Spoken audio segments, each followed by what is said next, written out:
এই মানুষ জাতটা যেখানে যাবে সেখানটাকে একদম নোংরা করে ছাড়বে। এই হচ্ছে এই জানোয়ারটার চমৎকার একটা বৈশিষ্ট্য।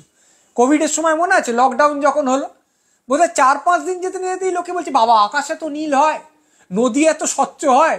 মানে কয়েকদিন মাত্র মানুষ বাইরে বেরোয়নি, তার গাড়ি থেকে ধোঁয়া উত্থিত হয়নি, সে ঝালমুড়ি খেয়ে ঠোঙাটাকে খ্যাচর ম্যাচর করে রাস্তায় ফেলে দেয়নি, যেখানে সেখানে থুতু ফেলেনি।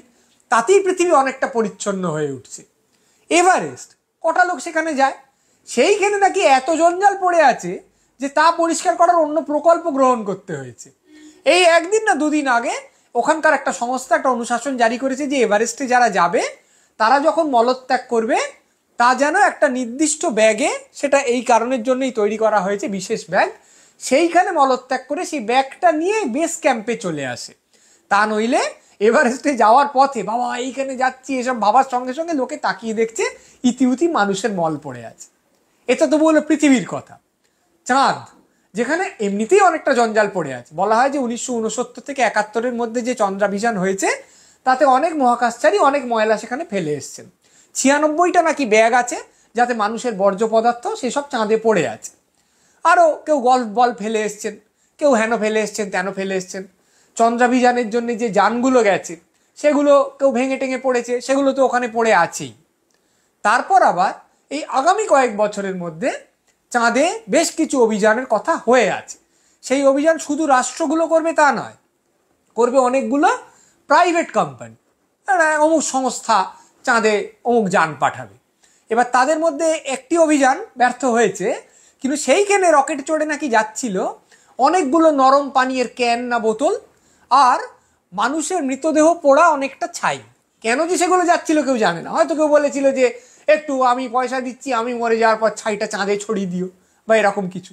একজন লোক আবার বলেছেন তিনি চাঁদে যাবেন, তিনি এবং অনেক কর্মচারী, এবং তারা সবাই মিলে কি করবে, চাঁদেরই যে মাটি যে ধুলো তাই দিয়ে একটা নাকি দোতলার সমান ক্রস বানাবে। মানে খ্রিস্টান ধর্মের একটা প্রচার হলে তো কেউ ছেড়ে দেবে না, কারণ ধর্মের প্রধান কাজ হচ্ছে খেয়েও খেই। তখন অমুক ধর্ম বলে তুমি দোতলার সমান ক্রস বানিয়েছো, আমি 3 তলার সমান অমুক বানাবো। আরেকজন বললো আমি 4 তলার সমান তমুক বানাবো। আর চাঁদে একটা বিরাট ট্যুরিজম চলবে। এর মধ্যে আবার একটা দল আছে যারা বলছে আচ্ছা আমাদের যে জঞ্জাল, প্রচুর যে জঞ্জাল পৃথিবীতে জমেছে, যে আমরা ফেলার জায়গা পাচ্ছি না, আমরা চাঁদে ফেলে দিই। মানে চাঁদকে এবার ধাপার মাঠ বানাবে। সত্যি তাই, তোমার জঞ্জালগুলো এখানে জমছে, তুমি ওখানে ফেলে দাও। চাঁদে কেউ তো নালিশ করতে আসছে না, কেউ তো নাকে কাপড় দিয়ে বাবা গো কি দুর্গন্ধ বেরোচ্ছে, কে জঞ্জাল ফেলেছে এই কথা বলছে না। কেউ তো চাঁদে তো কোনো পুরসভা নেই যার কাছে গিয়ে দাবি দেওয়া পেশ করছে, এই দেখুন না এখানটা আমার ময়লা হয়ে আছে, আমি কি করে এখানে থাকবো, ফলে করে দাও। এই হচ্ছে মানুষ। অর্থাৎ যেখানে কেউ দেখছে না, যেখানে কোনো প্রতিরোধের ভয় নেই, যেখানে কোনো শাস্তির ভয় নেই, সেখানে গিয়ে নষ্টামি করে চলে এসো। মানে তুমি রাস্তা দিয়ে যাচ্ছিলে, দেখলে 1 লাখ টাকা পড়ে আছে, কেউ কোথাও নেই, কেউ দেখছে না, তুমি তুলে নিলে, তাহলে তুমি চোর। কারণ কেউ দেখছে না বলেই যদি তুমি নীতি লঙ্ঘন করো, তার মানে তোমার নীতি বলে বস্তুটা নেই। আর যদি কেউ দেখছে না জেনেও তুমি ওটা না নাও, কারণ যা তোমার অর্জিত নয় তা তোমার প্রাপ্য নয়, তাহলে তুমি নীতিবোধ সম্পন্ন। কিন্তু মানুষের সব নীতি নাই, তার বক্তব্য ঠিক আছে চাঁদটাকে একটা জঞ্জালের ডিপি বানিয়ে দাও। যদিও নীতি না থাকলেও তার টাকার বালাই আছে। অর্থাৎ এখন তো স্পেসে মোটামুটি একটা ট্যুরিজম আস্তে আস্তে চালু হবে। তাহলে যদি চাঁদে একটা এরকম মোটামুটি ব্যবস্থা হয় যে অনেক কোটি টাকা দিলে আপনি চাঁদে যেতে পারবেন, আপনার প্রতিবেশী দার্জিলিং যাচ্ছে, আপনি চাঁদে গিয়ে তাকে টেক্কা দিন, তাহলে লোকে যদি চাঁদে সত্যি যায়, তখন ওরকম জঞ্জালের ডিপি থাকলে যাচ্ছে তাই পড়ে থাকলে তো সে মেনে নেবে না। কারণ সেখানে তখন ধোপ দুরস্ত হোটেল হয়েছে, ফ্যাশন দুরস্ত স্পা হয়েছে, সেখানে তারা বলবে যে এই এখানে ময়লা ফেলছো কেন, হবে না, ফাইন দাও। ফাইনটা চাঁদের মুদ্রায় দেবে না এখানকার মুদ্রা দেবে, তা নিয়ে তর্ক হতে পারে, কিন্তু তখন এগুলো ফেলতে দেবে না। যাই ঘটুক না কেন, একটা সময় বোধহয় আসতে চলেছে চাঁদের দিকে তাকিয়ে আগেকার কবি টবিরা কি ভেবেছিলেন, কেউ ভেবেছিলেন চাঁদে একটা খরগোশ আছে, কেউ ভেবেছিলেন চাঁদে একজন বৃদ্ধা আছেন যিনি চরকা কেটেই চলেছেন, কেউ ভেবেছিল চাঁদে কলঙ্ক আছে, কেউ চাঁদের সঙ্গে একটা হাসি মুখের তুলনা দিয়েছিল, কেউ হয়তো চাঁদকে একটা ঝলসানো রুটি হিসেবে দেখে সাংঘাতিক হইচই ফেলে দিয়েছিল। কিন্তু এখন চাঁদের দিকে তাকালে হয়তো দেখা যাবে একটা উঁচু মূর্তি, সেই দেশ বলবে দেখো আমাদের মূর্তি সবচেয়ে উঁচু, আমরা চাঁদে অবধি বসিয়ে দিয়েছি। হয়তো দেখা যাবে একটা উঁচু হোটেল, বলবে এই দেখো এই হচ্ছে ব্যাপার, চাঁদের ওই হোটেলে চলো, এই হচ্ছে একমাত্র জিনিস, এই হোটেল এখান থেকে দেখা যায়, ওই দেখা যায়, দেখো এখান থেকে চাঁদে সব সময় হোটেলটা দেখা যাচ্ছে, ওই হোটেলে থাকলে তোমার কতখানি বিরাট আরাম হবে বলো।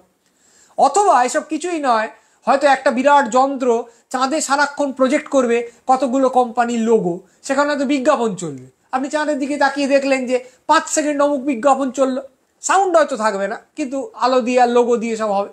তারপর আবার 10 সেকেন্ড পর অমুক কোম্পানির বিজ্ঞাপন চললো, তারপর 15 সেকেন্ড পর তমুক কোম্পানির বিজ্ঞাপন চললো। বা একটা বিরাট কিছু ওয়ার্ল্ড কাপ হচ্ছে, তার একটা মুহূর্ত ওখানে দেখানো হলো। মানে সোজা কথা, মানুষ পৃথিবীটাকে যাচ্ছে তাই করে ফেলেছে, তাতে সে সন্তুষ্ট নয়। এবার সে হাত বাড়াবে মহাকাশের দিকে, মহাবিশ্বের দিকে, এবং সবচেয়ে ধারে কাছে গোল মতো আলোওয়ালা একটা চাঁদ পেয়ে গেছে সেইটার দিকে।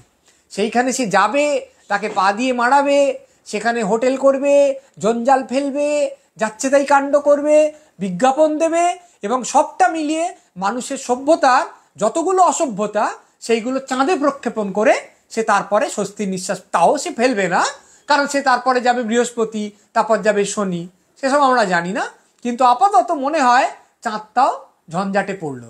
ফলে চন্দ্রগ্রহণের জন্য আর আমাদের রাহু বলে একটা মনস্টারের দিকে তাকিয়ে থাকার কোনো প্রয়োজন নেই।